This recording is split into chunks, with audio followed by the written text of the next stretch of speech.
Welcome to Truth Every Day, a daily reflection grounding your life in God's Word. As we journey through the scriptures, may the Lord encourage and lead you today. We continue our journey through the scriptures. Today's readings are from Isaiah chapters 33 to 35 and 1 Corinthians chapter 6. Together they remind us that God is both our righteous judge and our saving king. Because he has redeemed us, he calls us to live holy lives while looking forward to the glorious future he has prepared for his people. The question is, does the way I live today reflect the hope I have in Christ? In Isaiah 33, Jerusalem is surrounded by danger, but Isaiah reminds God's people that their greatest security is not in military strength but in the Lord himself. He declares in verse 22, "The Lord is our refuge, the Lord is our lawgiver, the Lord is our king. It is he who will save us." God is not only the one who rules his people, he is also the one who rescues them. Isaiah then asks a searching question in verse 14. Who of us can dwell with the consuming fire? The answer is not the strongest or the richest, but those who walk righteously, speak truthfully, reject injustice, and live with integrity. God desires lives that reflect his holy character. In Isaiah 34, the prophet announces judgment against the nations that oppose God. Evil will not prevail forever because the Lord is just. But judgment is not the final word.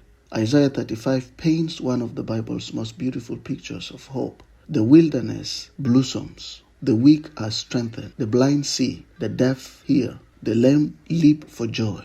Isaiah promises in verse 10, the ransomed of the Lord will return. Everlasting joy will crown their heads. This points forward to God's ultimate restoration through Jesus Christ and his eternal kingdom. And that hope prepares us for 1 Corinthians chapter 6. Paul challenges believers who are taking one another to court instead of resolving conflicts within the church. He reminds them that they belong to God's kingdom and should reflect his character in the way they treat one another. He then gives a sobering warning that those who persist in unrighteous living without repentance will not inherit the kingdom of God. But immediately, Paul reminds believers of the transforming power of the gospel in verse 11. And that is what some of you were. But you were washed, you were sanctified, you were justified in the name of Jesus Christ. Our identity is no longer defined by our past, but by God's grace. Paul concludes with a powerful truth in verses 19 to 20. Do you not know that your bodies are temples of the Holy Spirit? You are not your own. You were bought at a price. Therefore, honor God with your bodies. Because Christ redeemed us through his sacrifice, every part of our lives belongs to him. Here's the connection between today's readings. Isaiah reminds us that God is our holy king who will judge evil and restore his people with everlasting joy. Paul reminds us that those who belong to this king are called to live holy lives because they have been washed and redeemed by Christ. Our future hope should shape our present lifestyle. In our context, this message is especially important. We all long for a future of peace, justice, and restoration. Isaiah assures us that God will one day make all things new. But while we wait, Paul reminds us that our lives must already reflect the values of God's coming kingdom. Whether in our relationships, our schools, our work, our finances, or our private lives, we are called to honor Christ because we belong to him. So today, ask yourself, am I living in a way that reflects my identity as someone redeemed by Christ? Does the hope of God's coming kingdom shape my daily choices?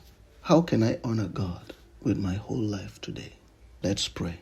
Almighty God, thank you for being our judge, our king, and our savior. Thank you for washing us, sanctifying us, and making us your own through Jesus Christ. Help us to live holy lives that honor you in every area. Strengthen us to walk in integrity, purity, and love as we look forward to the day when you will make all things new. In Jesus' name, amen. Thank you for joining us on Truth Every Day.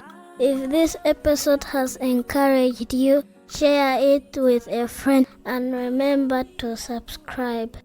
See you in the next episode.